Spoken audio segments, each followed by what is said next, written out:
only speaker here. Otherwise, I'm going to leave this plugged into the microphone.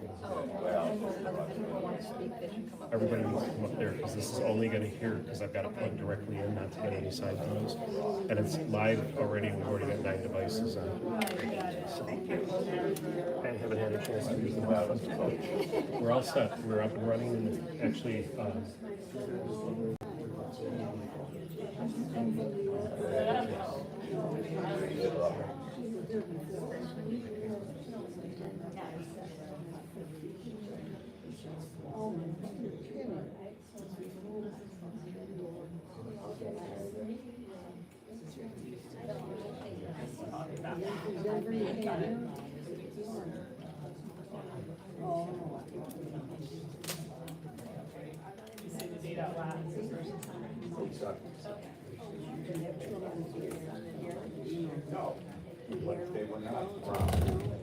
Ladies and gentlemen, we're going to start in just a couple of minutes. Could everybody put your cell phones to silent mode at this time?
We're going to start without it.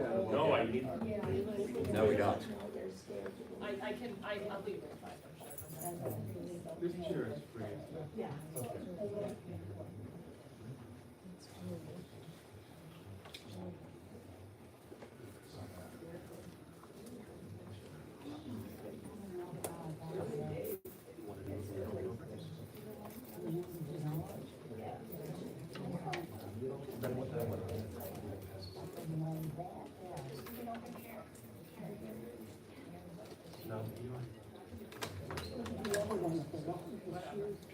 Should I try and bring in a couple more chairs, or is that not permitted? I don't know.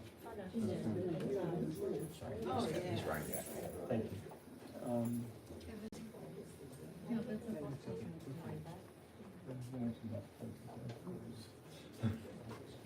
sorry. I remember when she went to Israel a few years ago. 2?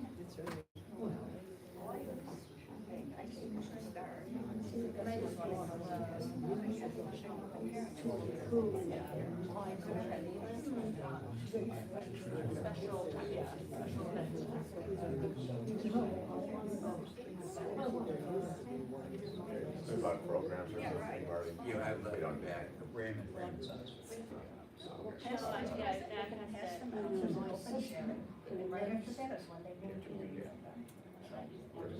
I'm just going to start.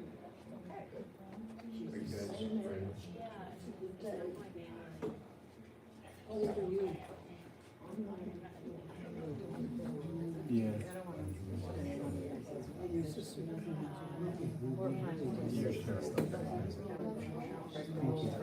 Do you think I'm breaking the rules if I put like 2 up there? You can't go along. Start. Stop it. Just somebody in your, one of your kids to go with you.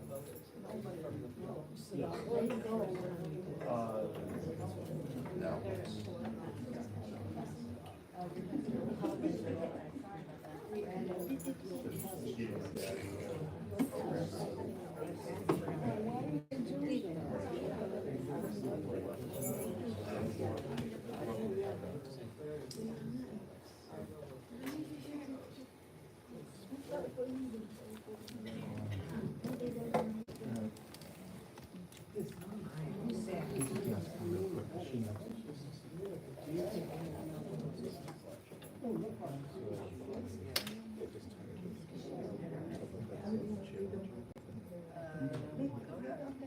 got it. Big one, but you need to apologize. Yeah, but for other reasons. Well, I can seen see- the pictures of the decade. Okay. That was shown. Yeah, we can move, we're gonna move to the later. I'm gonna have to keep standing there because. Yeah, no, let's move them up here. I'm running the camera.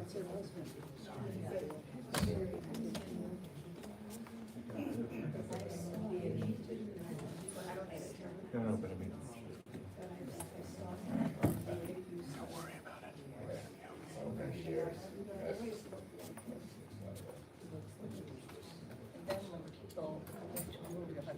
You sit there, yeah, I mean,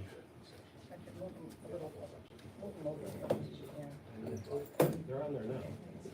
There's 15 devices on there. But if you don't pass the programs on, which is the 23rd song, that's in the program.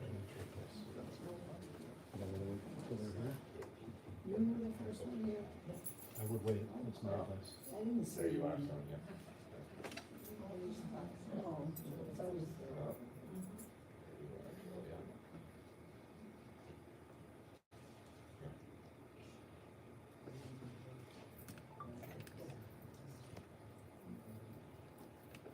Is it possible to turn the lights down a little bit? Anything you can see, they can see. And they don't hear us right now because it's connected to this. Yeah, we can wait.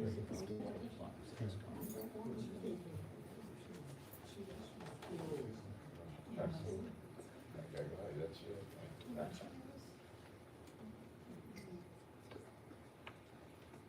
Oh, that's. He's bringing the whole bag, isn't he? And a big family.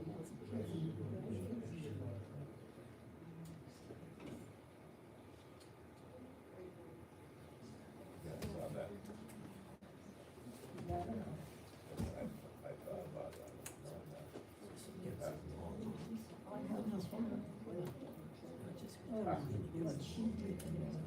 She beat you. Only got 5, that's enough. Yeah, we do. Maybe she had 15. Yeah, I think so, you're right. That's what I was worried about.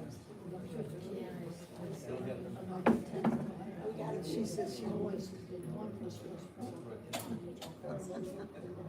That was funny, How many kids do you have? You didn't have any to be witness to. I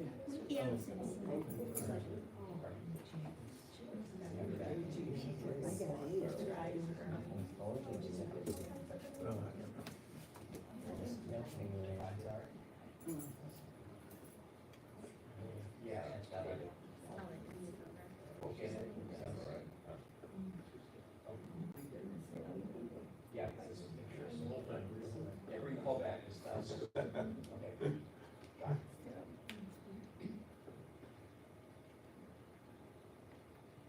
Kids.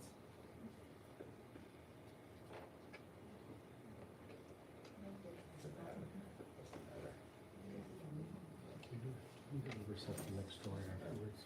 So we'll set the register book there. And then just put the photos, they're up there.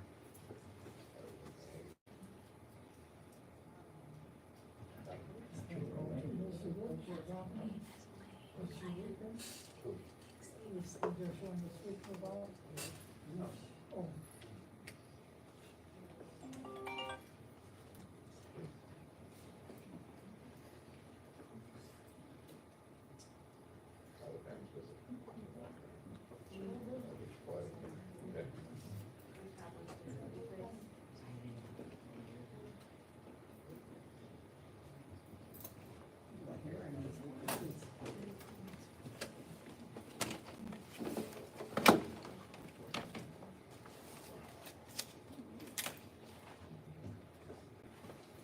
Take one and pass it down, please.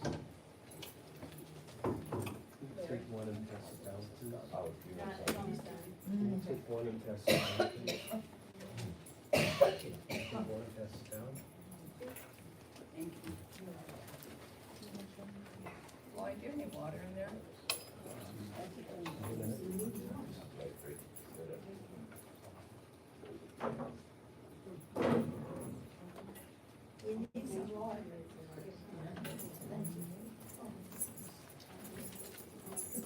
Give me some more. I don't know.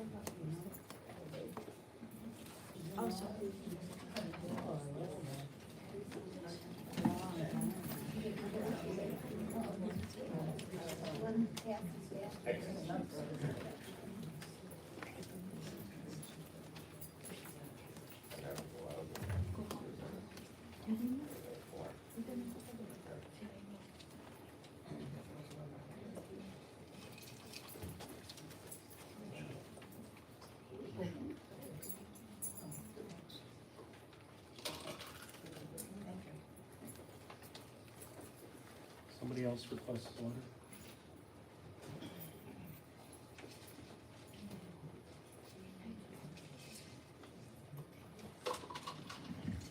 Anybody else?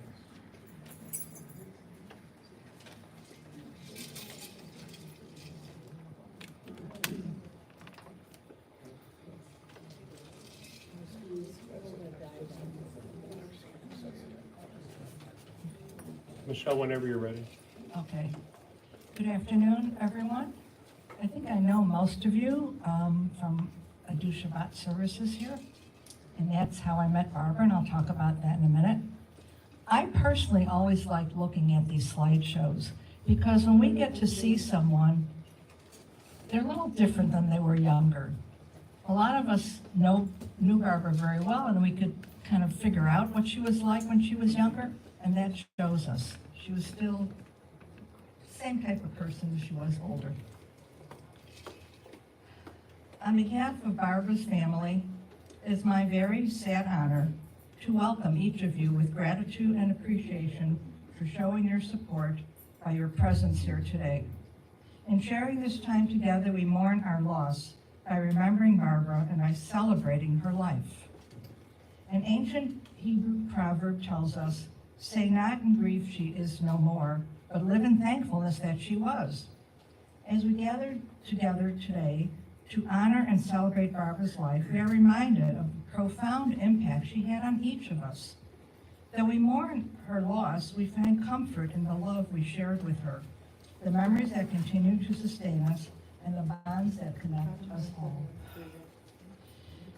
We remember Barbara in her times of strength and in her moments of vulnerability, in her joys and in her sorrows, embracing the fullness of who she was. In celebrating her life, we not only cherish the person she was, but also acknowledge the enduring significance of her presence, a presence that will forever resonate in the hearts of those who knew her and loved her. Her spirit lives out in the moments we shared, reminding us that love transcends loss and that she will always be a part of us. In Jewish tradition, the reading from Psalms entitled Eshet Chayil, or Woman of Valor, is a song of praise for the virtuous woman. And today, we see Barbara reflected in these timely words. She was a pillar of her family, a beacon of wisdom, and a source of unwavering love and support. I would like to honor her memory by reading a contemporary version of Eshet Chayil. A woman of valor makes the world change. Her strength is the content that guides through the days, defined by her actions that bring light to all dreams. Valor is something that's defined by her deeds. Her valor is golden, sparkled, and gray. She stands up to the challenge no matter the way. It can't be held back or defined by her age. Yes, a woman of valor makes the world change. For valor is not held by the young or the old, but by the deeds of the heart that give and unfold. It's merit and honor that hold no disguise, like the creation of being in the Holy One's eyes. For valor is the color of the song of her soul, as she changes, creates, and turns light into gold. Divine is her presence, be it joyous or sad. A woman of valor may offer little, but it will be all that she has. For only her heart will know the depths of her soul, that nurtures and blossoms and forever unfolds, and holds in its essence new life and new gain. Yes, a woman of valor makes the world change. A woman of valor makes the world change. Barbara touched the lives of everyone she met, but her greatest impact was on her three sons, Larry, Marty, and Danny. I now invite Larry to share some memories, followed by Marty to share some of his memories of his mom.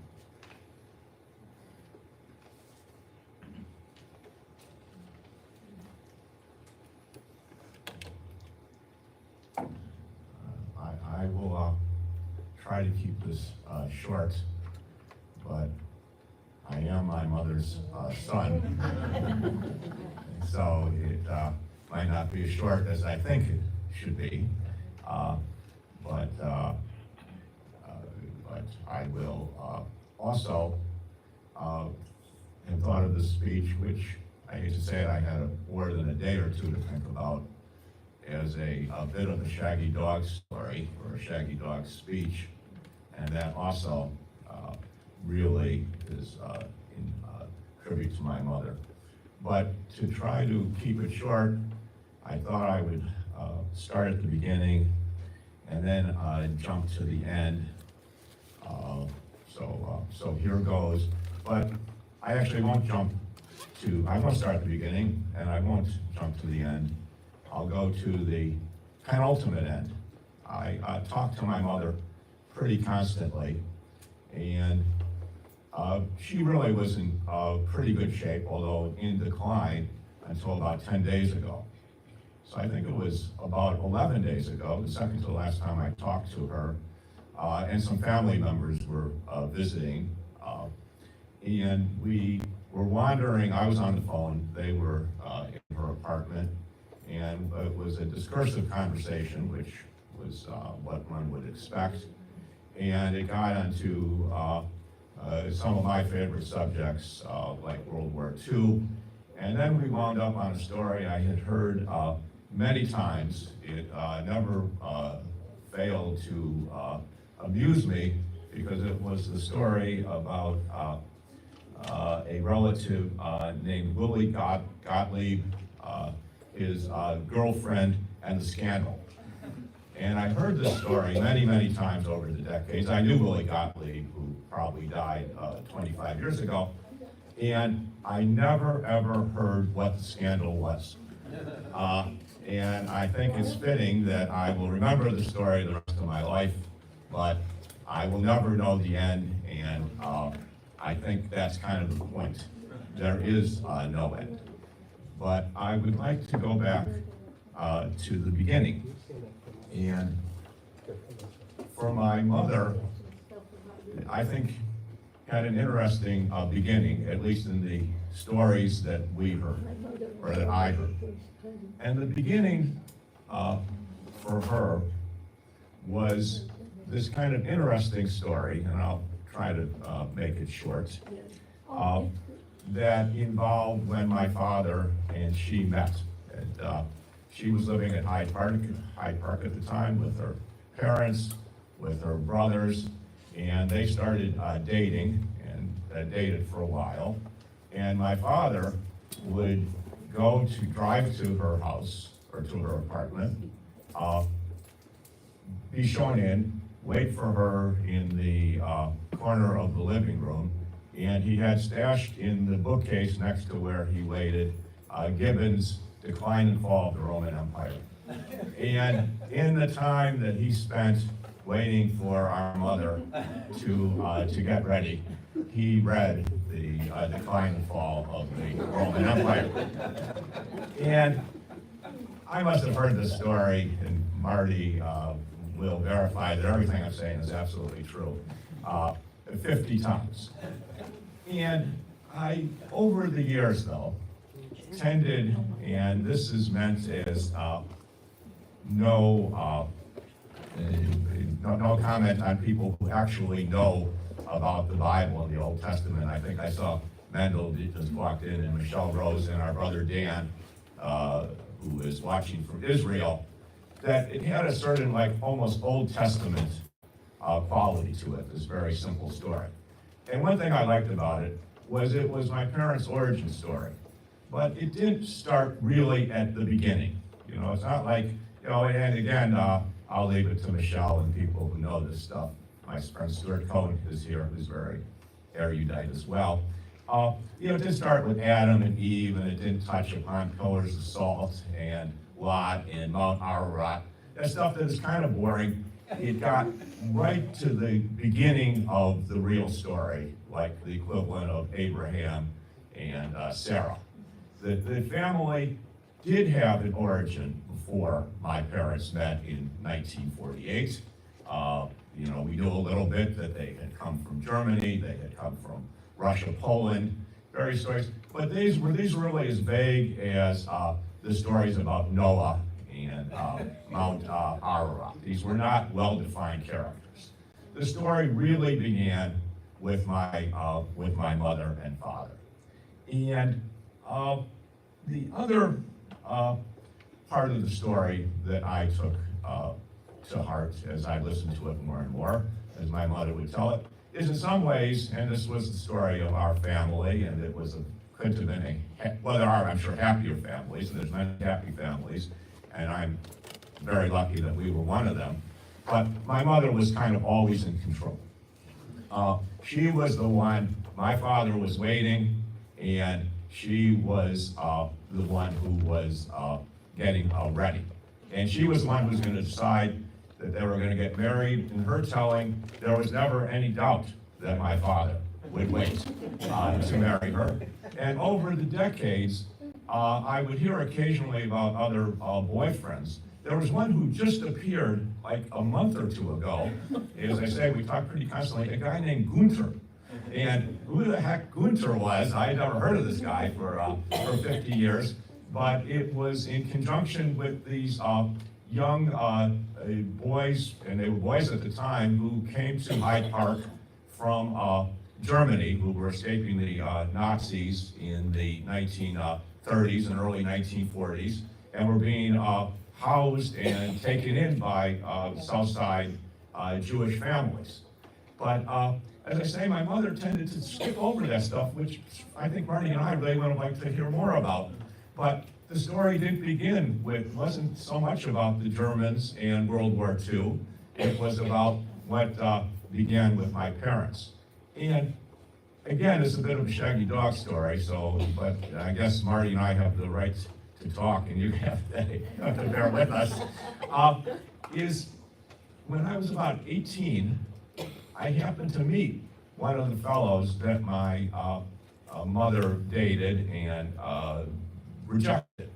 And he was a fellow, he was part of the Southside University of Chicago crowd, and he became really a leading professor in the medical school out at Stanford, lived in Atherton, had all kinds of cool stuff. And I did, and in a very strange set of circumstances, which would be another shaggy dog story, but we don't have all afternoon, I got to know him, and I said, thank goodness I am with the family I am with, and my mother made the right decision. And in the simple story, one of the other things I unpack, which, and here I think I will speak for Marty and Dan, one of the endearing, but you could say unique traits of my mother is she would offer opinions, often were not solicited, and was inevitably right. And it was a remarkable trait, because you could be very annoyed that you say, like the Ann Landers type columns will say, you really don't need to opine on everything. And yet, when you are always correct, maybe there should be an asterisk to excuse this. And, I was spent many years in business, and I tried to figure out, again, this is a bit of shaggy dog stories, why certain people were successful. And it has to do with some with skill, but it also has to do a bit with luck. And you never meet anyone, like the cliche will be for the baseball fans in here, a Hall of Famer, still, misses the ball, or, 70% of the, 60% of the time, and, the best, and no one is always right. And I've known people in business who will make 10 right decisions and then 10 wrong decisions, so they'll come out, kind of at the average. My mother, there's always an exception to every rule. And as best I can tell, my mother is the exception to the rule, that generally she was always right. And back to this little formative story of my father waiting, reading the reading The Decline and Fall of the Roman Empire, she was right. And the other part of this simple story that over the decades, I started to unpack, and maybe there's two more parts, we'll see how Shaggy Dog this goes on, is my mother, for being, one of the smarter people I've ever known, and someone who was always right, as much as anyone I've ever known, also learned. And one person she clearly learned from was our father. And one thing about that, and of course I did not know my mother and father before I knew them, and but I will ascribe this trait to my father that certainly rubbed off on my mother. I would like to think it rubbed off on me, and I hope on my children. And it was an unfailing ability to find the best in any situation. And, my father stuck in the corner of a South Side apartment, and instead of twiddling his thumbs, or instead of steaming, he, whether true or not true, is sitting there reading Gibbons and about the decline and fall of the later Romans. My mother, no matter what was going on, somehow would find something good to come out of it. And in many ways, it was a little bit of a Panglossian situation. It would be the best of all possible worlds. And whether it was, in one case, they were and I think a lot of us in this room are old enough to remember when air travel was very different, and they started doing international travel that they loved. Say this is a bit of a Shaggy Dog. And they were on a charter flight where they were planning to go to London. But they were traveling light, they had their bags, and the plane, for some reason, needed to make an unscheduled stop in Belgium. And so my parents said, "Can we get off the plane?" And instead of complaining that, they were gonna be hours late, they just got off the plane in Belgium and suddenly started driving around Belgium, and I don't think they ever made it to England. So whatever the circumstance, not whatever, but 9 times out of 10, whatever happened, they would say, "This is for the best, and I can find the best in it, and whatever decisions I've made are for the best." Not that what the alternative, whatever, you can't do counterfactual history, but whatever happened, they would make the best out of it. And I think, again, this is a trait that that has two sides to it.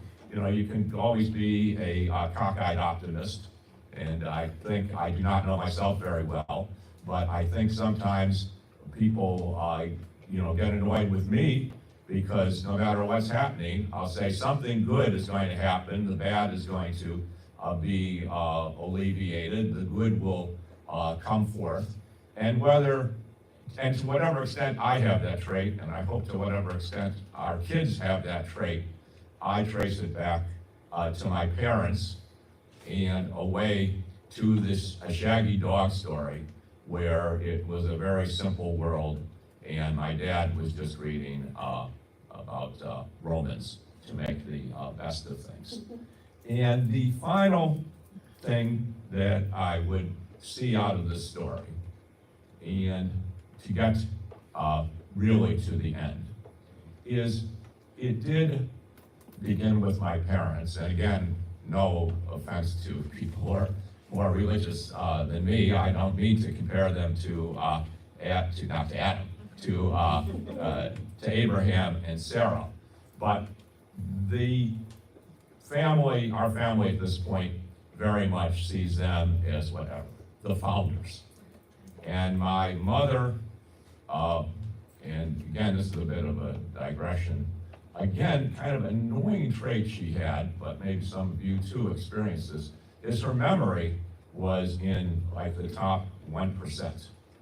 And one thing I would say to people over the years, again, maybe not true about myself, is say, I never lie, because if I ever told the slightest lie to my mother, she would catch the smallest inconsistency and contradiction and ferret it out.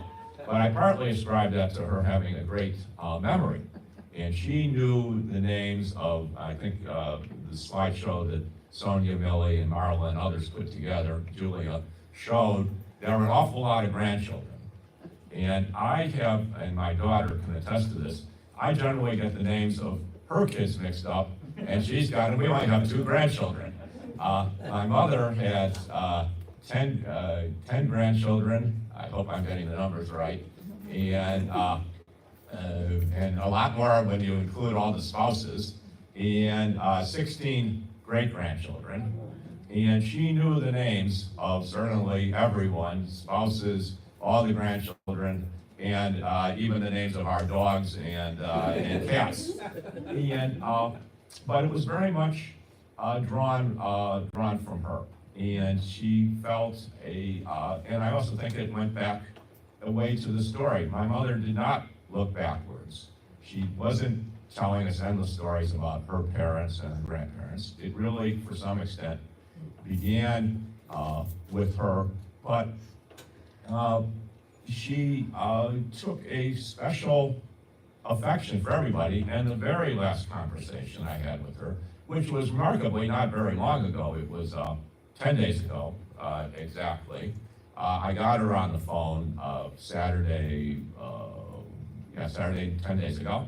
And Sonia, our daughter who is here, had been out for her birthday, and I'm sure some of you were, I'm sure everyone knew it was her birthday. She was not shy about being the center of the show, and some of you might have been at that party, and from what I understood, everyone had a great time. And Sloan, who she had met once before, is now a 3-year-old and is a, I am biased, but is a very talkative, interesting person. She's not a baby, she's a person at this point. And my mother, but as I say, her wheels are always spinning. She's always willing to make her opinion and her judgments known. The very last thing she said to me was,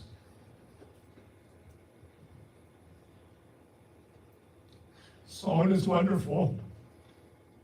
Is her younger brother, there's a 1-year-old, as nice as Sloan."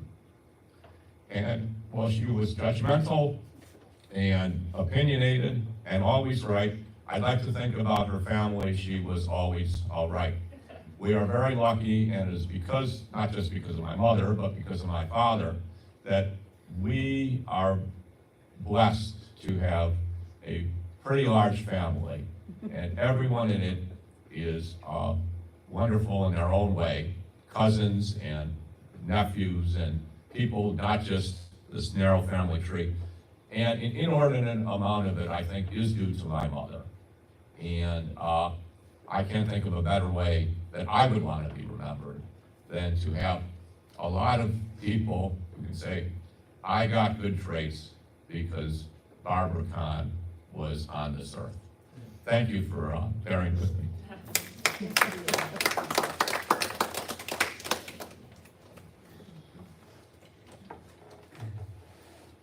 Can you hear me if I don't use the mic? Marty, if you stand back there, It's coming through the mic. Use the You mic. can hear it. Yeah. Okay, is it clear? Use the mic.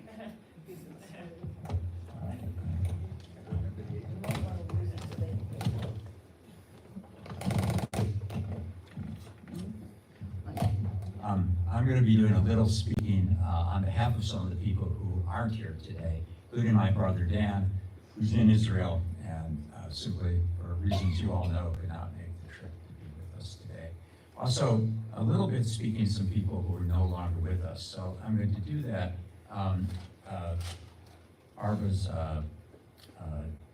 sister-in-law, Janet Isaac Cramer, sent a note, and she wrote this note on behalf of Alan's late brother, or Barbara's late brother, Alan. And I think the note kind of captures what many of the people who are no longer with us would say about Barbara. She wrote, it would not be an exaggeration to say that Alan worshipped Barbara. He felt so loved and secure when Barbara and Sandy welcomed him into their home after his parents divorced. Alan always credited Barbara and Sandy with providing the foundation for his brilliant academic career. Throughout his life, Alan valued Barbara's intelligence and opinions, even when they differed from his. He respected her parenting skills, advice, resilience, and wide-ranging interests. Alan and Barbara shared the gifts of shared family stories and a loving relationship throughout their lives. As Barbara aged, her lifelong love of family, strength, courage, determination, curiosity, and ferocity served her well and offered an example for us. May we emulate Barbara's best qualities. May she rest in the sweetest peace. Well, I just want to talk about one quality that some of you who may have only known Barbara in later years, and I realize as I'm looking around that I'm the person who actually knows Barbara the longest of anybody in this room now. One quality is, Larry touched on it. Barbara, my mother, was born in 1926, which means that she remembers Depression well, but she also remembers the events of just before the Holocaust. And she remembered well, although she was second generation, she remembers very clearly the parade of cousins that they had remained in touch with in Central Europe who came to Chicago needing refuge from Berlin, from Vienna, from other points before the war broke out, when it was clear that terrible, terrible things were about to happen. And I think that the welcome that they gave those people, they brought them into their homes, they provided them with the structure to integrate into American life, to begin to get jobs, was the quality more than any other that I remember and want to just share with you, which is throughout our lives with her, when people were in distress for any reason, whether the distress was ill health or was mental illness, or was that there had been a divorce, or there was a financial a bad turn financially, she was there for them. She, in many cases, the people lived with us for a period of time until they could get reoriented. She would chauffeur people around that needed to be taken places. She would provide advice. There wasn't much money, so she couldn't help the people financially, but in every other way. And there are lots of people on the call who can point to specific times and specific instances where they know that that was her dominating personal reaction, hers and with my father's. When push came to shove, they were there to help people that needed to be helped. And of all the other things that could be talked about, that's the one that I am most struck by, and goes right back to those events of 1938 and 1939 and 1948. I'd like to then bring up Sonia, my niece, who is going to speak next, and then we'll continue the program. Thank you.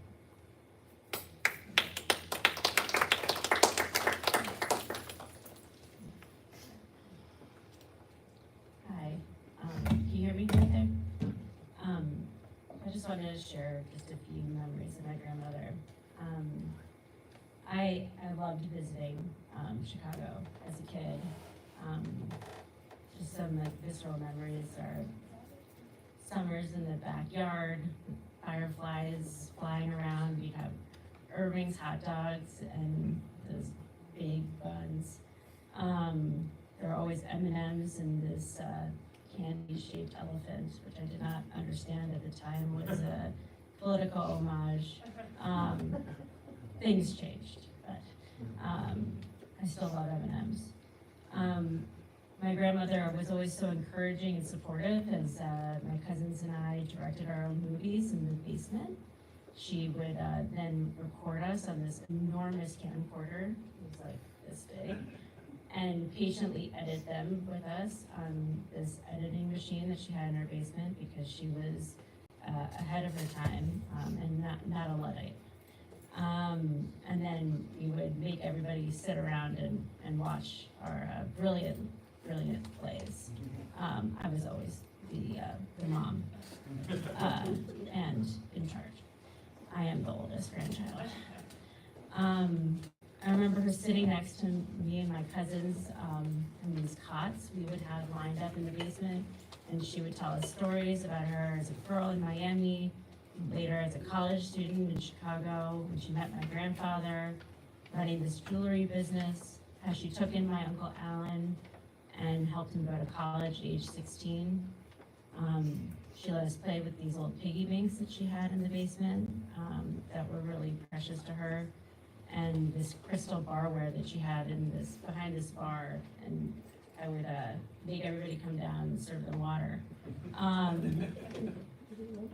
She let me go to the mall by myself for the first time without any parents. I was 10 years old, and my mother had a conniption, but I had a great time. And I always remember that she tried to have fun with me. I only remember her being drunk one time. It was the night of my college graduation. I went to college in New Orleans, so that was a requirement. My best friend's father, also a Chicagoan, but he's from Wheaton and a White Sox fan, so I don't know about him. He spent the last 20 minutes of dinner trying to get her to drop this wine cork and have it stand upright. I think she finally got it, but we were all sharing the graduation wine, so I can't be sure, but she was determined. As I got older, I understood more how patient and calm she was with my grandfather. I know how much she loved him, how much they loved each other, but the last few years of his life were really, really hard on her. His brain was increasingly distant as a result of Alzheimer's, and I don't know if any of you got to know him, but he was the most wonderful grandfather. But after they moved here, he wasn't himself, and she just put up with a lot, and she really didn't complain. I was studying to become a psychologist at the time, and she didn't really understand that I was going to be doing therapy with people and talking to them about feelings, so I got a lot of encouragement to study the root causes of Alzheimer's disease. But I did try to explain to her that actually my job was to help sit with people like her who were struggling with loving somebody who was losing their mind, and she's like, well, I don't need any help, I'm fine. So maybe it was just me. She was always proud of me though. She was proud of me graduating high school, college, becoming a psychologist, becoming a mother, and she was even prouder of my dad for being the devoted grandfather that he is. Every time I spoke to her during the last few years, she would always bring up how my dad was the best grandfather, and I would always remind her that she was the one who raised my father to be the man he is today. So as much as she liked to be the center of attention, she wasn't good at taking compliments. So I'm not sure that one ever totally sunk in, but I meant it every time. I was really grateful to be able to be here a couple weeks ago to celebrate her 98th birthday. I was confident she was gonna make it to 100. I was wrong. But I'm glad that she didn't have to have a long decline like my grandfather did. And I know that she really, really loved being here. And you guys made her feel at home, so thank you.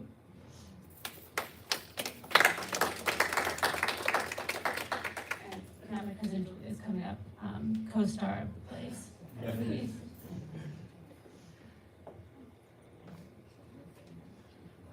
Hi, thank you all. I'm Julia, I'm one of the granddaughters. I also just want to share a couple of memories. It's so funny, Sonia, that the elephant full of M&Ms on the table is on my list too. It's such a vivid memory when I think of their house in Wilmette. That is the focus that all like emanated from and everything else around it. Desserts were always plentiful and important, and I think that's why there was such a big thing. As a granddaughter, I'm one of many.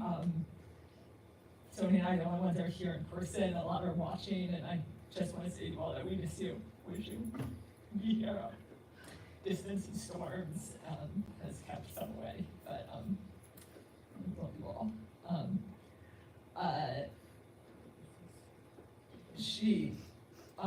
Cramer was an incredibly generous person, and she loved to spoil a lot. She wasn't the kind of grandmother that like came with gifts all wrapped up. She was the kind of grandmother that like took you out and made you choose your own and pushed things on and also told you like what looked good on you and what did not. So there was always that, but I have great memories at Marshall Fields or wherever else we were.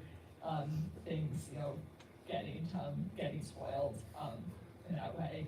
I also have this very, very vivid memory of driving with my grandparents from DC to New York, just me, so it was a very unusual constellation of people. But we stopped in Atlantic City, and Grandma took me to the cheapest slot machine that was there, and we played $5 until it was gone. And the glee that was there, whenever we got a win, was just so contagious, and she just was so thrilled to be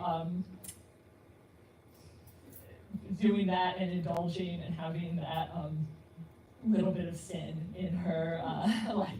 And sneaking me onto the floor, I was like 12. I'm sure I wasn't supposed to be there, but that's okay. And also just in, there are a lot of cousins, there have been a lot of weddings. She wasn't able to be at all of them, though she wanted to be, but she did make heroic trips to Sonia's, I know Avita's, and I know mine, all with,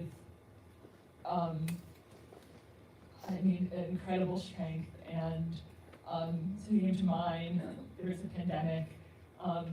Dear Beth came with her and was such a devoted and loving caregiver and passed their wedding. And it was only a few years ago, and mobility was difficult, and travel was difficult, and the grass that she had to walk over was difficult, but I was so honored that she made that effort, and there was sort of no question that she was going to try to make that effort, because as you heard over and over again, family was everything to her, and I hope that I can carry on the strength that she showed then and always. Love you, Grandma, and I will always love you.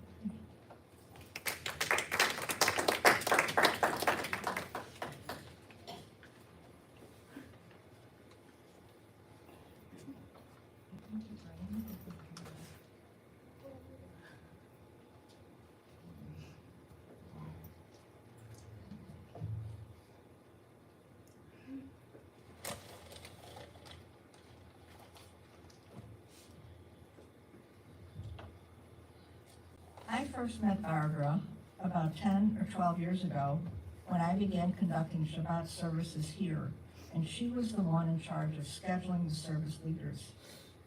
True to Barbara's nature, what could have been a brief conversation often turned into something much longer. We quickly bonded, partly because both of our late husbands had Alzheimer's, and partly because she was so easy to connect with, even though there's 20 years difference in age. Didn't matter. Barbara's talkative nature made our phone calls anything but short, and I enjoyed every minute of them, as I know she did too. As many of you know, Barbara and Sandy had 3 sons, Marty, Danny, and Larry, whose accomplishments brought them immense pride. Feeling the need for a daughter, Barbara adopted Vicki Kahn, Julie Rath, and myself as her surrogate daughters. I was deeply honored, especially as my own mother had passed away several years ago.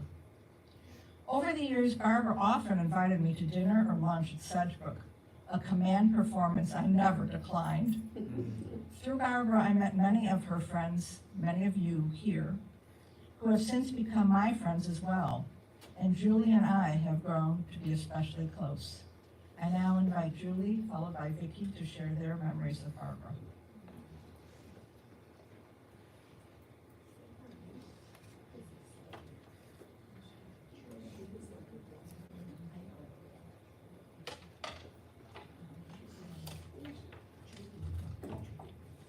Hello, everyone. I'm Julie Rath, and I've known Barbara for an extremely long time. It's not that extremely, but for the last 23 years, so longer than a lot of other people in this room. She was really quite a lady, and I had a great privilege of knowing her. I met her back in 2001 when I was a producer of a documentary film called About Face. It was about World War II and the Holocaust. Specifically, it was about German and Austrian Jews who left Europe and emigrated to the United States, Canada, and Great Britain, and returned in military uniform to fight the Nazis in World War II. I was looking for a treasurer for our not-for-profit organization, which was called Beach Street Educational Films Foundation. At the time, Barbara and Sandy were members of the Saints, an organization of volunteers who usher theaters throughout metropolitan Chicago. It happens that the person in charge of the Saints was very interested in the topic of our documentary film, and therefore decided to put my advertisement in the Saints Bulletin. So as a result, I got two people who seemed interested in becoming our treasurer, one of whom was Barbara. And the minute I met her, I knew it would be a fantastic fit. At an earlier time in her life, Barbara knew people who fit the definition of the people we were interviewing for the documentary film. These were friends and neighbors that she lived with in Hyde Park. They were alluded to by some of the other speakers. These were people in the 1930s and 1940s who were refugees from Germany and from other places in Europe, escaping, of course, what was to come. Another reason that Barbara had an affinity for our project is that she and Sandy had earlier formed a company called Video Biography, again discussed by previous speakers. In an era before YouTube and social media, she had the idea of recording people on videotape so that they could have their cherished memories to be cherished by the next generation. And when I met Barbara, she had all the equipment still in her home, all of the various cameras and lighting and so on and so forth. But unfortunately, the company never really took off at that time. But she obtained great satisfaction by watching some of our own film reels that we had gotten for our documentary. We had gone all across the United States to interview these German and Austrian Jewish refugees, and among other things, she was busy turning them from videotape to DVD when the technology changed. And that's as a result of that, she and I had gone out to buy the recording equipment and the newer technology so that we could accomplish these things. Needless to say, Barbara became treasurer of our 501c3 organization, and she got all of our financial data into QuickBooks. And she was well accomplished in the field of accounting and bookkeeping because she and her husband, Sandy, owned a company of their own, specifically dealing with taxes. And Barbara's skills thus became very important, both in dealing with the IRS and also with two attorneys that we dealt with as part of the documentary film project. So it was not the easiest task to create a film, as we learned the hard way. So she would come with me to the office, our attorney's office, when we had to discuss important legal matters. One time, for example, it was during the Chicago Air and Water Show, and our attorney happened to be in downtown Chicago on the 33rd floor of one of the downtown buildings, and the conference room happened to overlook Lake Michigan. So we watched all of the different flyers practice with their airplanes from the vantage point of where we were, and it was just fascinating. And that, of course, ruined our whole meeting because it's like, oh, look at that plane, look at that plane. So we were all like going ooh and on. Of course, the noise of those jets, came through the window, so it was hard to concentrate, but it was a lot of fun. So that's one of our memories of going downtown. In the process of working with Barbara on the books and with the attorney, I became good friends with her and Sandy, not just in a business sense, but also socially. She would invite me to her home, and among other things, we'd play on her computer. I would explain some of the software programs, because at the time, I did all sorts of lovely computer work, which now my skills are obsolete, but at the time they were extremely current. And because I ran a computer bank of 21 computers for one of my jobs. But in any event, their house in Wilmette was always immaculate, and I could always feel the warmth of their happy home and family life whenever I went there. I always pointed out Sandy's medals that were hanging in the living room for the time that he was flying over Japan in World War II. And as Barbara once told me, he got to sleep in his own bed. He was one of the few people engaged in combat who actually didn't have to sleep in the trenches or be on ground. My eye also turned to the statue of Moses, which she then brought to Cedric. Some of you who were in her apartment might have seen it, but that graced her family living room, and you could Moses pointing his finger up, at God, and that always made me think how material possessions are not that important to Barbara and Sandy, and they were really very interested in people of good character and doing good works. Barbara was always an independent thinker, and what was alluded to earlier is that in the early 2000s, she was quite a force in the local Republican Party in the northern suburbs. She was what they call these days a moderate and pro-choice Republican. And she became a Republican, she told me, because it was a counterweight to the Daily Machine. She did not like the the Daily Machine at all in Chicago politics. And as a result, she became involved with the political campaigns of Representative Mark Kirk, you may remember him, and also Beth Colson, state representative, was a good friend of hers.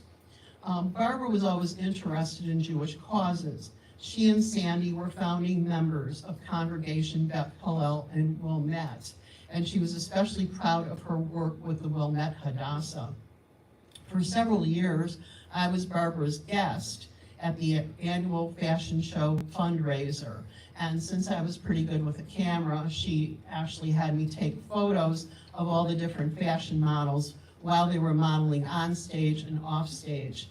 Barbara and I had another connection as well through Rabbi Neil Brief of the Ezra Havonim, the Niles Township Jewish congregation. She, Sandy, Rabbi Brief, and his wife Erica were members of Panai, an organization of parents whose children made Aliyah to Israel, and she was also a member of Toastmasters and felt it was very important to articulate ideas clearly and succinctly to an audience. Some years later, when Barbara and Sandy knew that they wanted to downsize and sell their home, they were debating what they were going to do. One time they were thinking they'd move into a condominium. Sometimes they thought about, assisted or independent senior living. Eventually they did settle on Sedgebrook, which is, how all of you or most of you have come to know her. She was specifically interested in terms of condominiums in my condominium building in Skokie, but it was not meant to be. Sandy was already starting to decline mentally with his Alzheimer's, and it was a much better living situation for her to be among a group of people and where she could pay full attention to his needs.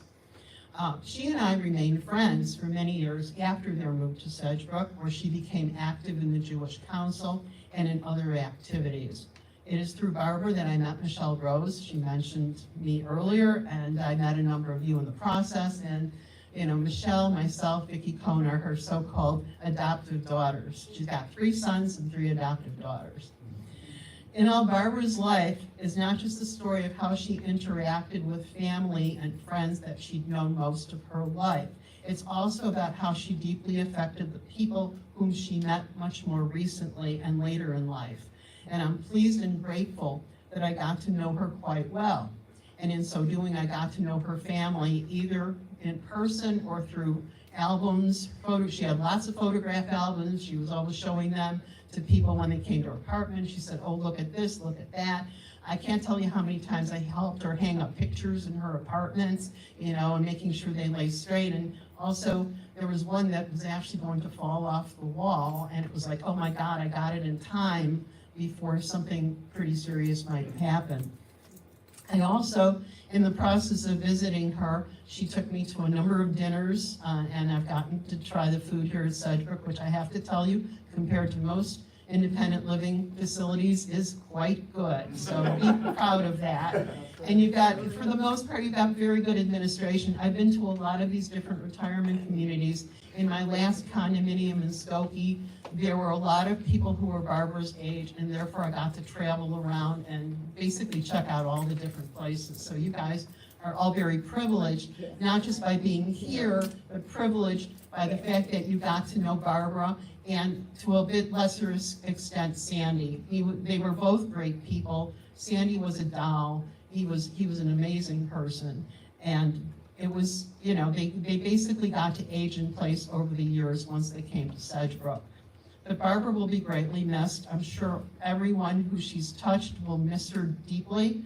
And please, let's all give Sandy and Barbara a big heavenly hug. Thank you.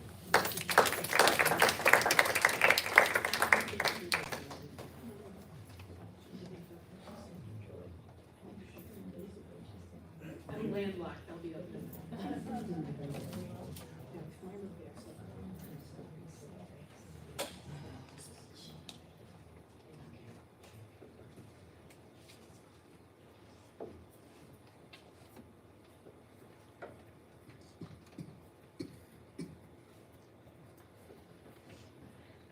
That's what I get for sitting back in the corner out of the way. Yes, I am one of the 3 adopted daughters. I didn't know right away there were 2 more sisters, but when Barbara found I'm the same age as, or right in the age group of the boys, as she called them, I called her mom, she called me daughter. She called my husband her boyfriend. I've noticed a few women are calling him her boyfriend, so, you know, I'm not jealous. We moved in November of 2017, and then in December I went to my first Shabbat service. And at the Oneg, Barbara approached me. And she, you know, we chatted a little bit. I was 66 when we moved in. And she said, I'm 91, and I can't, and she was religion chair at that point. She said, I can't keep doing all this. We really need new blood in here. How much are you willing to get involved? How much do you want to do? So over time, it didn't take long. Started going to the meetings. Over time, I became secretary of the Jewish Council, taking over from Joyce Steinhardt, religion chair, liaison with Radford Green. I own the Passover Seder. But one thing too, I must have mentioned to Barbara early on that my husband Shelley and I had co-chaired the ritual committee at our synagogue for several years. And back then the rabbi had asked us to start a group of lay leaders. And we worked with the rabbi and the cantor, and the idea was there'd always be at least 2 people on the bima. So if the rabbi or the cantor couldn't be there, there'd be one of the lay group. And we had, I don't know, at least 15 people, I think, involved. All right, fast forward over 20 years, we come here. And she called me on a Wednesday night and said, aren't you the one who told me you used to be a lay leader? I said, yes. She said, well, Rabbi, I think it was Rabbi Exler, is scheduled to be here Friday night, and his wife just called. He has a horrible case of laryngitis. Will you take the service? I said, okay. And the rest is history. For those of you who live here know that I started getting more involved, especially just before and after COVID, and with the late Rabbi Frazen, who lived here as well, filling in the gaps. Now I'm the backup plan. So, but Barbara was a force of nature. You know, if she wanted to get something done, or she wanted you to get something done, you knew about it. But we ate dinner together quite often, the three of us or four of us with Joyce, and she told stories. And quite honestly, she would monopolize the conversation at dinner, regardless of who was at the table, because Barbara always had her stories. Talked a lot about her family. I know things about all of you. I remember how proud she was when her nephew David had a play on Broadway and was up for a Tony and got the Tony, and we all made sure we were watching the program and saw the play. Once he came to Chicago, I know she saw it in New York, I think. And but she was just always so proud of her family and the children and the grandchildren. I know I was at the birthday party 2 weeks ago, how thrilled she was when Sonia and Sloan were there. Sloan's my new best friend because I could identify Moana, her little toy. But one other thing, you were talking about Barbara's memory, and what came to mind, we were talking about neighborhoods where families were raised one day, and she, was talking about South Side, and I said, where? She said, Jeffrey Manor. I said, oh, my sister-in-law grew up in Jeffrey Manor. And she said, well, who? I said, Debbie Sherman. Her parents were Ann and Harry Sherman. She said, we lived right across the street. And I remember her father was in the millinery business. This had to be, this was a long time ago, because then you moved to Wilmette. Debbie's family stayed there until, I think, around 1970. But just the fact that we had those connections, and Marty, we were talking the other day, Marty and my sister-in-law Debbie are the same age, and yes, they remember each other. So, the connections of the Jewish geography is always there.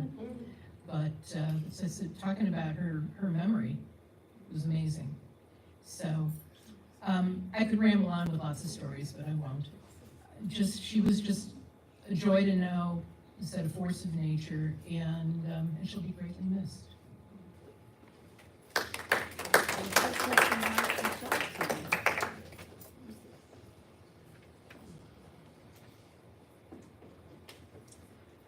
Thank you all for sharing your meaningful, joyful memories. Some time ago, Barbara said to me, I've had a good life. My response was, no, Barbara, you've had a great life. She was always upbeat, positive, friendly, and outgoing. In many ways, she was like the Barbara Walters of Sedgebrook, able to engage in conversation with anyone about anything, often for long periods of time. One of my friends recalled knowing Barbara from her Toastmasters days as being friendly, always smiling, a skilled public speaker, and warm and engaging. Barbara's attitude and personality always reminded me of the lyrics to the song, I Am Woman. She was a strong, determined, and resourceful woman who commanded respect and was not to be underestimated. The song's lyrics capture her essence perfectly. Yes, I am wise, but it's wisdom born of pain. Yes, I've paid the price, but look how much I've gained. If I have to, I can do anything. I am strong, I am invincible, I am woman. I am Barbara. Barbara had a unique perspective on things, which I call Barbara-isms. One of her most frequent sayings was, and there you have it, her personal twist on Walter Cronkite's famous sign-off, and that's the way it is. She used it to conclude conversations or topics with a sense of finality, much like saying, it is what it is. Similarly, her version of, that's the way the cookie crumbles was, that's the way this picture shows. These expressions were just a few of the many ways Barbara put her own distinctive spin on everyday phrases. To me, one of the most significant stories about Barbara is how she and Sandy met, which perfectly exemplifies her resourcefulness. They first met in a statistics class at the University of Chicago's Business School. At that time, Barbara had a car that only drove in second and third gear, but not in first or reverse. Yeah, you're all looking at me, how could she drive? She was Barbara, she could drive. Sandy admired her determination, concluded that if she could manage that, she could handle anything. He was right, of course. Unusual for his generation, Sandy treated Barbara as an equal partner in their marriage, reflecting his deep respect and love for her. I find it interesting that Sandy's Hebrew name is Simcha, which means joy, and Barbara's Hebrew name is Bracha, which means blessing, and her middle name is Joy. It was obvious to anyone who knew them that their marriage was a full partnership of blessings and joy. Sandy and Barbara were deeply involved in community affairs, whether religious, political, or cultural. As mentioned, they were founding members of Beth Hillel Synagogue in Wilmette, with Barbara serving as president of its Hadassah chapter. Their Wilmette home was a vibrant hub, hosting as a constant flow of friends and family, and serving as the venue for numerous parties, gatherings, meetings, and celebrations over the years. They were consistently in leadership roles and actively engaged in various organizations, producing countless bulletins in those days using draft boards, T-squares, blue pencils, and X-Acto knives, a testament to their dedication and hands-on approach. In 2008, Barbara and Sandy moved to Sedgwick, where Barbara quickly became president of the Jewish Council and significantly expanded the group's activities. No surprise there. One quality of Barbara's that I cherished was the constant sparkle in her eyes. Was that twinkle mischievous or affectionate? I believe it was a delightful combination of both. Most recently, she had an extra sparkle in her eyes for her, quote, boyfriend, Raymond. Raymond, where are you? One of her extraordinary caregivers during her last few months. Not only her eyes, but her entire face lit up when she talked about how cute he was and how much she liked him. Raymond, thank you for taking such good care of our Barbara. Another of Barbara's extraordinary caregivers was Beth, who was one of her favorites. Is Beth out there too, I hope? Oh, there you are. I'm sorry, I didn't see you. Beth treated Barbara with the same care and affection as if she were her own mother.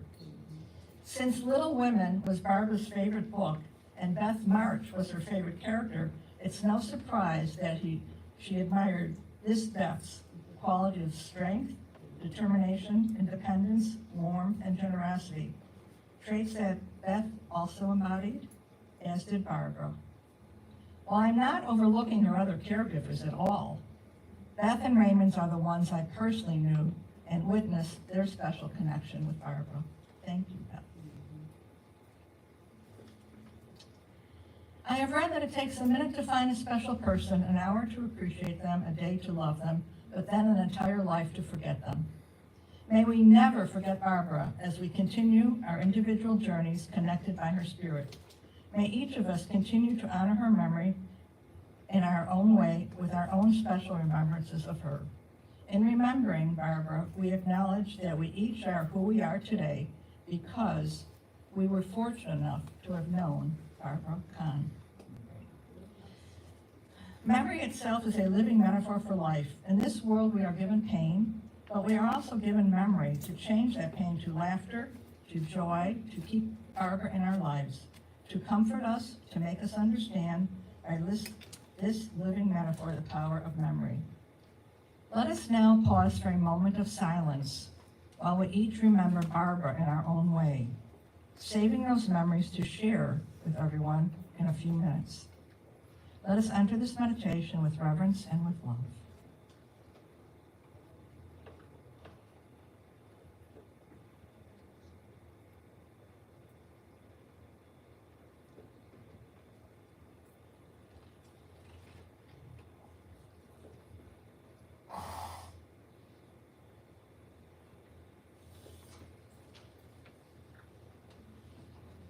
As we continue to remember Barbara, I now invite you to join in a recitation of memory for Barbara. For each paragraph that I read, it's not in the programs, you just have to listen. All you have to do after each paragraph is respond with the words, "We'll remember you, Barbara." In the blowing of the wind and in the chill of winter, in the openings of the buds and the rebirth of spring, in the blueness of the skies and with the warmth of winter, the warmth of summer, In the rustling of the leaves and the beauty of autumn and all seasons, we will remember you, Barbara. We shall remember the times of joy, we shall remember the times of pain. We shall remember those quiet times of peace, and we shall remember the grief of parting. In all emotions, we will remember you, Barbara. For the examples lived among us, for the lessons taught and learned, for the concern felt about us, for the love shared with us, for all reasons, we will remember you, Barbara. So long as we live, you too shall live, and that you are a part of all who have known you. We will remember you, Barbara. Before we conclude our gathering here today, honoring the life of Barbara, I welcome you to join us in sharing your treasured memories and stories about her.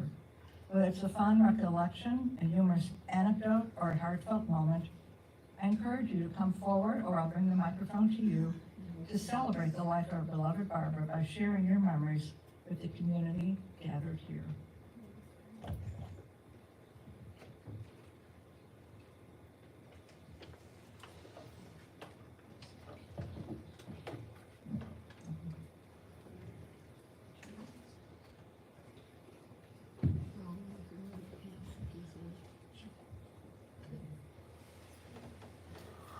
I feel very responsible because I have to continue what Barbara started. And I appreciate all the help I get because Barbara made me feel like she really started the Jewish Council. And it exists because of her, because of all the years she put into it. And it means a lot to me and I think to everybody here. And we remember Barbara really was responsible. I know there were a few people before her, but nobody put in the years and the time that she did. And for all of you who don't know, Peggy is now the president of the Jewish Council. Well, I moved in and found Barbara was my neighbor, and I babysat her apartment when she made a trip to Israel. I know she was so proud of all her family and her grandchildren and great-grandchildren. And I'd have to look through all the pictures she came back with, but it was a pleasure. And I enjoyed having her as a neighbor. Thank you, sir. Hi. Barbara called me one afternoon and said she was thinking of becoming president of the Jewish Council, but she would like a co-president, and she thought of me. Let me tell you, I worked very hard. I learned a lot. She's just amazing and extraordinary.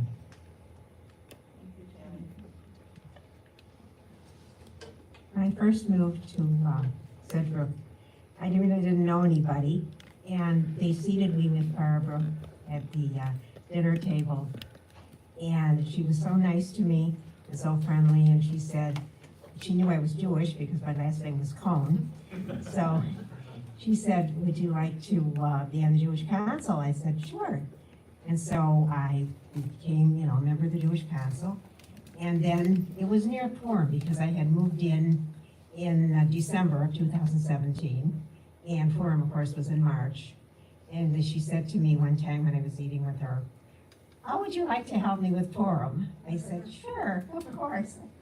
So I think she had confidence in certain people, and she loved seeing new, like Vicki said, new and a little bit younger people. And so we were good friends after that, all these years. Yeah. Thank you. Sure. No.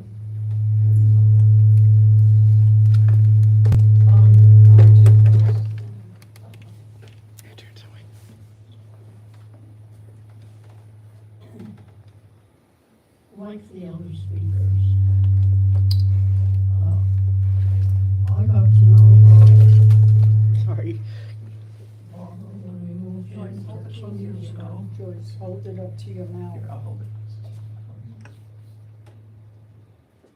And our husbands liked each other, I guess, because the four of us ate dinner often. Unfortunately, Barbara lost her husband first, and then I lost mine. Barbara and I stayed friends.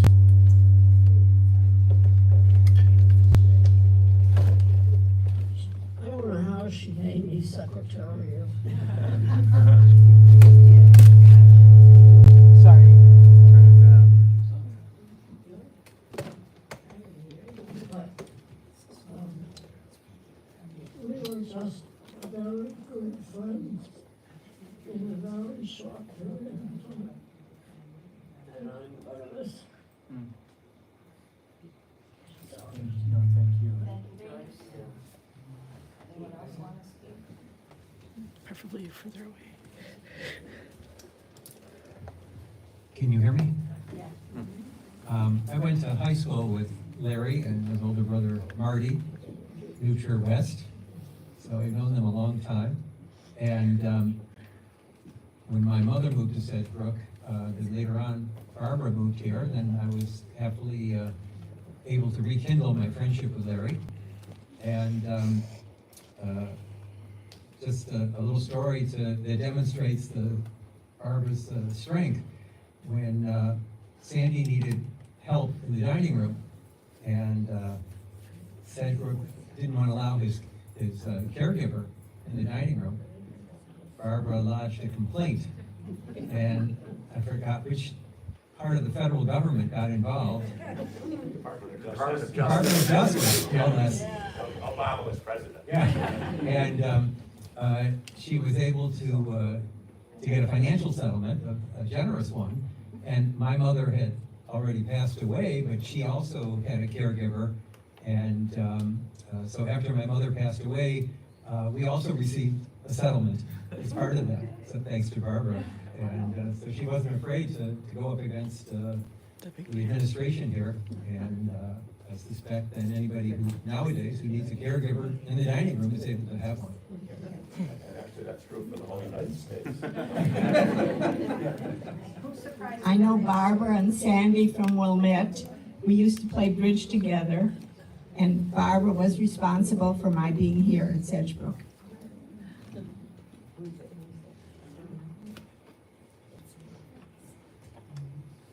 I should say, but Barbara got a double settlement because they were two people. We only got a single. That's awesome.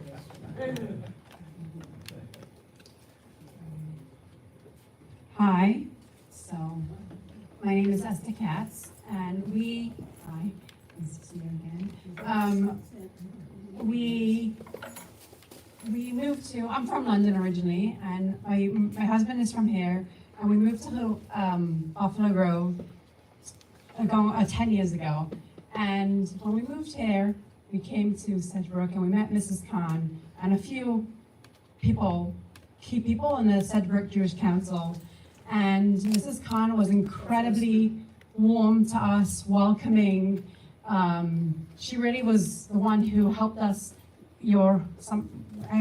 Previously it was mentioned by her son how she was looking out for whoever needed that support. Well, we really felt it very personally, how she really was encouraging us to create and to do things.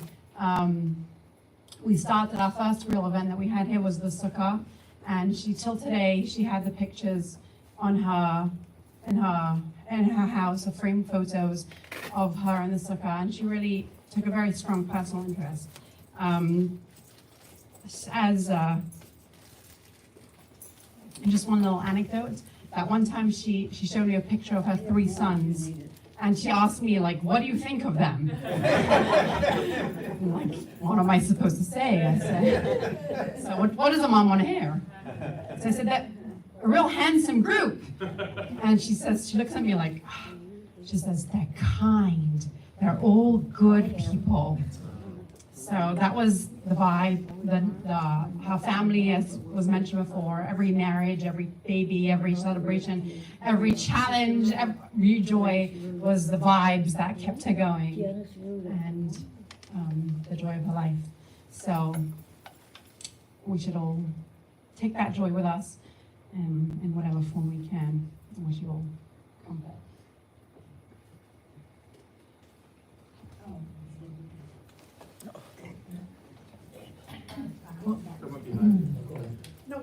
I'm Phil Bauer, Beaconwood. I'm on the same floor as Barbara was. I don't know how many of you had the opportunities that I had. I've been here a little under 3 years. So for the first year and a half, actually, until my wife became very ill, and been pretty well housebound for half a year. I had the opportunity to share the bench in the hall with her. And I heard a lot of stories. She was really some personality, a lot of inner strength, bright eyes, as somebody said. Hard to tell whether there was some mischief in there or not. And then I've been pretty well, because my wife was ill, I've been pretty well housebound for half a year until just a couple of months ago. And I happened to see her, in fact, I just saw her earlier, the end of last week, middle of last week, maybe, in the hall. And even though there was very obvious physical changes, but she didn't have a lot of spiritual changes, I'll tell you that. Her eyes still shone, she was able to communicate, her brain was still working well. So she was a lot to emulate, and a lot of, we're blessed to have been around her and had her in our midst. Ready to pass the microphone forward?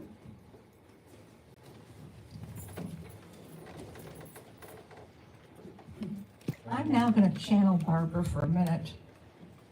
Esther, you didn't mention that you and your husband Mendel run the Chabad, the Northwest Suburban Chabad. Barbara was madly in love with both of you. After her 98th birthday, the next milestone she was looking forward to was the Sukkah party on October 20th.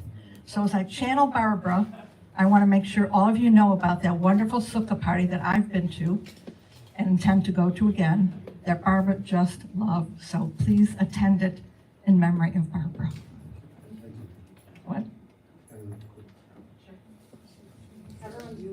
I remember going, when I was a little boy, to Aunt Dorothy and Uncle Sam's apartment on the second night of Passover, and Marty, Larry, and Danny were there, and we would say the 4 questions, and then we'd look for the apicum, and Uncle Sam had silver dollars to give us for finding the apicum, but Barbara was always very kind and generous, and she had this warm smile, and her eyes glowing, and I just remember her very fondly from how nice she was to us. Thank you. It's so nice to hear from people who have known Barbara and that she had a great life before Sedgebrook. And she had a great life here also. Okay. We're almost, as soon as we're done with the service in the next room, guess what? There's food. How can we have a Jewish event without food, right? So if any of you have any other memories you want to share, Marty and Larry and their families will be there and be glad to hear anything you have to say about Barbara. In your service folders on the back page is the 23rd Psalm. The 23rd Psalm can give us the reason to continue and the courage to move ahead when we tell ourselves we would rather give in. It tells us that God is with us in both the joyful and difficult times. It tells us that we walk through the valley of the shadow of death, but we don't stay there, that we have faith that we will get through it, and we hope for a better tomorrow. God's presence is shown by giving us the shepherd's rod and staff, which we interpret as faith and hope. Faith that God is all good, and everything is for the best. Hope, to hope for a better tomorrow, and to find the way to carry on. God never promised us that life would be fair. God only promised us that when we go through those unfair times, we will not be alone. The 23rd Psalm speaks to that promise. I invite you to join me in reading it in English, please. The Lord is my shepherd, I shall not want. He maketh me to lie down in green pastures. He leadeth me beside the still waters. He restoreth my soul. He guideth me in straight paths for his name's sake. Yea, though I walk through the valley of the shadow of death, I will fear no evil, for thou art with me. Thy rod and thy staff, they comfort me. Thou preparest a table before me in the presence of mine enemies. Thou hast anointed my head with oil, my cup runneth over. Surely goodness and mercy shall follow me all the days of my life, and I shall dwell in the house of the Lord forever. Amen. Many people call the Kaddish prayer a prayer for the dead, but nowhere does it mention death. However, the prayer El Malay Rachamim, I don't think it's in there, I'll read it, which translates to God filled with compassion, speaks of how the soul, having sojourned in the physical world, is now restored to the everlasting source of life, to the continuum of being, reality, and holy presence. May the source of life, the fountain of all being, open our hearts to compassion and our eyes to wisdom, that we might glimpse in perfect peace and sadness the way of all things. May the memory of Barbara Kahn be for us a blessing, and may we never let the light of her love grow dim in our hearts. May we remember all her worthy and righteous deeds. May the bond of love we shared with our beloved Barbara be not severed in sorrow. May she rest in peace, and let us say, Amen. El Molei Rachamim, Shochem Bamromim, Hamitzei Menucha Nechona Tachat Kanfei HaShekhinah. B'ma'alot Kedoshim Tehorim Kezohar Harakia, Mazirim et Nishmat Bracha Bat Avraham, Hayakara Shalanu Shahalcha Olama. Ba'al Harachamim Yastireha B'Seter Knafav La'olamim. V'titzor b'tzor hachayim et nishmata. Adonai hu nachalata. V'tanuach al mishkava b'shalom. V'nomar Amen. As we prepare to recite the Kaddish, we are reminded that this prayer never mentions death, but we use it to remember our dead. We insist on saying that life is good and worth living, and we insist on holding fast to our dreams and ideals of what life could be in the best of all possible worlds. I invite you to read the English followed by the Hebrew with me, and if you wish to stand for either part, I invite you to do so, optional.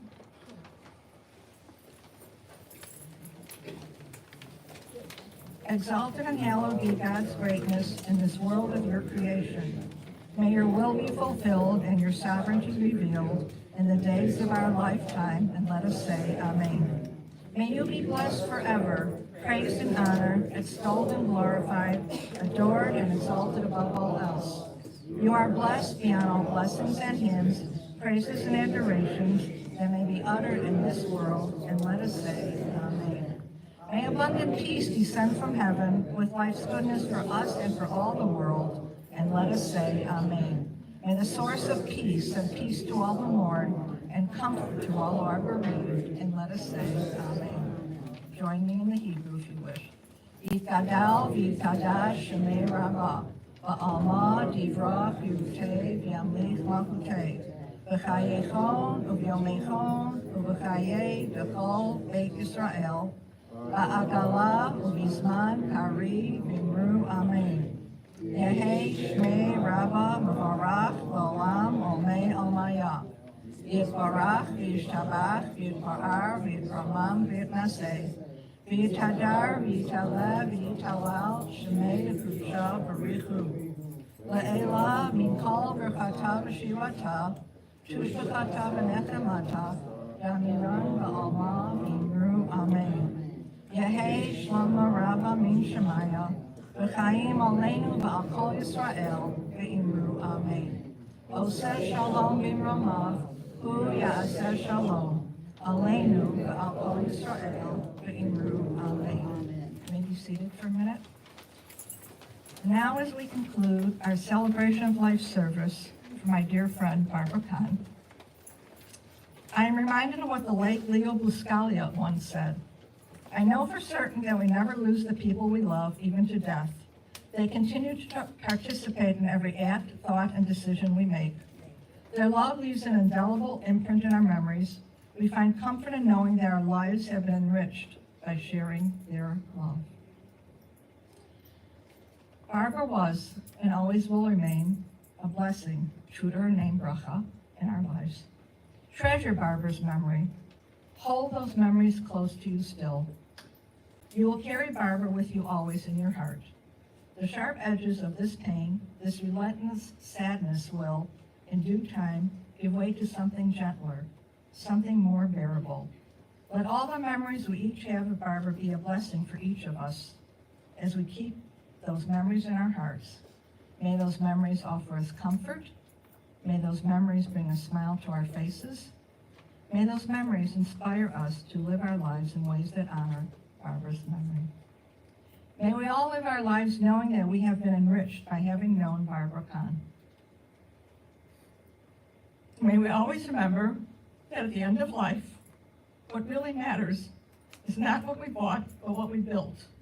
Not what we got, but what we shared. Not our competence, but our character. Not our success, but our significance. May we live our lives following Barbara's example of living life fully each and every day, by living with an optimistic attitude and with humor, by living our lives with satisfaction and with contentment.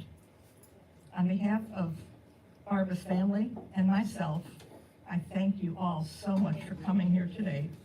And this concludes our service this afternoon celebrating our dear Barbara's life, and there's food in the next room.